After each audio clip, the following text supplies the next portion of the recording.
Pertama kali aku dekat dengan sapi India, sapi limosin. Yang paling banyak untuk kurban ini ya, limosin ya? Iya, ya Tergantung. besar ya. Oh iya, limosin biasanya besar ya.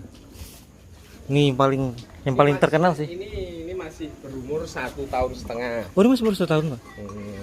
Kalau ini sudah ada 2 tahun lebih, 2 tahunan lainnya.